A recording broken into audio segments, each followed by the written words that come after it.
আসসালামু আলাইকুম, সবাই কেমন আছেন? আশা করি ভালো আছেন। তো আমিও আল্লাহর রহমতে আপনাদের দোয়া ও ভালোবাসায় অনেক ভালো আছি। তো চুলা পেঁয়াজু এগুলো দিয়ে তো সবসময় ঝালমুড়ি খাই। আজকে একটু অন্যরকমভাবে ঝালমুড়ি তৈরি করব।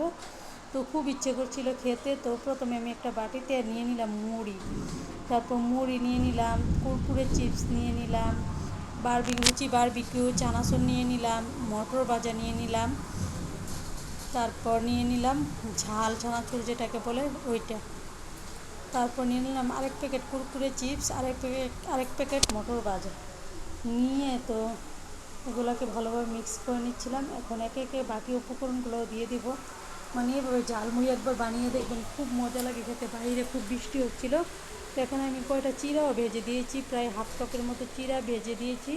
তো দিয়ে দিলাম পেঁয়াজ কুচি, কাঁচামরিচ কুচি, টমেটো কুচি দিয়ে পরিমাণ মতো সরিষার তেল দিয়ে দেব, সামান্য পরিমাণ লবণ দিয়ে দিলাম, দিয়ে সরিষার তেল দিয়ে ঝালমুড়িটাকে খুব সুন্দরভাবে মাখিয়ে নেবে। এভাবে একবার ঝালমুড়ি বানিয়ে খেয়ে দেখবেন, মানে এতটা মজা লাগে, সত্যি বলতে অনেক মজা এই ঝালমুড়িটা। তো এদিকে ডিনারের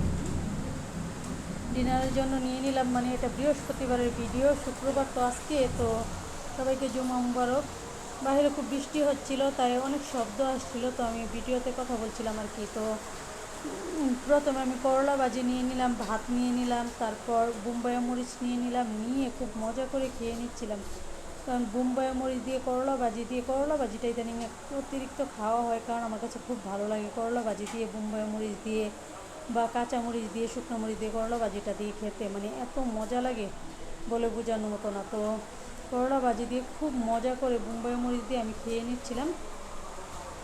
খেয়ে এখন আর অল্প করে ভাত নিয়ে নেব, নিয়ে নিলাম একটু বট বোনা, আমার পছন্দের বট বোনা, গরুর ভুড়ি বোনা, একটু আলু দিয়ে বোনা করেছিলাম। তো ভুড়ি বোনাটার সাথে একটু বোম্বাই মরিচ মেখে নেব। ভুড়ি বোনাটা আমার খুবই পছন্দ। তো ভালোভাবে মেখে একটু বোম্বাই মরিচ দিয়ে খাচ্ছিলাম, ঝাল ঝাল এত মজা লাগছিল, মানে কি বলবো, অনেক মজা লাগছিল। শরীরে জ্বর আর মুখে কিছুই খেতে ইচ্ছে করছিল না, তাই মানে এইভাবে খাওয়া। তো খুব মজা করেই খাচ্ছিলাম। তো বট তরকারিটা মানে এত মজা হয়েছে, আর সাথে বোম্বাই মরিচ নিলে যে কোনো সাথে একটু ঝাল ঝাল লাগে, মানে একটু অন্যরকম লাগে। জ্বরের মুখে তো একটু ঝাল ঝালটা অন্যরকম লাগবে, ঠিক না? তো ভুড়ি বোনা দিয়েও খুব মজা করে খেয়ে নিলাম।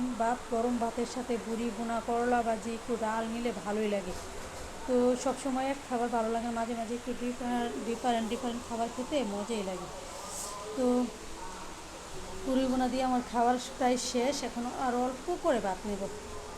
অল্প করে ভাত নিয়ে আমি বোম্বাই মরিচটাকে ডলে তারপর লাস্ট খাওয়া শেষ করবো আর কি। রাতের খাবার এটা আমার। আর ঝালমুড়ি বানিয়েছিলাম তো সন্ধ্যাবেলা আর কি, কালকে সন্ধ্যাবেলা নাস্তায়। তো এখন পুরোটা বোম্বাই মরিচ ডলে যেটা ছিল, আর বোম্বাই মরিচটা পাকা ছিল তো অনেক ঝাল ছিল। তো অল্প করে ডাল নিয়ে নিলাম, ডালের সাথে একটা শুকনো মরিচ ছিল, মানে আজকে শুধু জাল খেতে ইচ্ছে করছিল, জানি না কেন। তো ডালের সাথে শুকনো মরিচটাকেও ডলে নিয়েছি, বোম্বাই মরিচটাকে ডলে নিয়েছি, মানে মুখটা যেন ঝলে যাচ্ছিলো, এত ঝাল ঝাল হয়েছিল আর এত মজা লেগেছিল। তো আমার ভিডিও ভালো লাগলে সবাই লাইক কমেন্ট শেয়ার দিয়ে পাশে থাকবেন, আর আমার জন্য দোয়া করবেন। তো খেতে খেতে আমি আমার ভিডিও শেষ করে নিচ্ছি। আল্লাহ হাফেজ, আসসালামু আলাইকুম।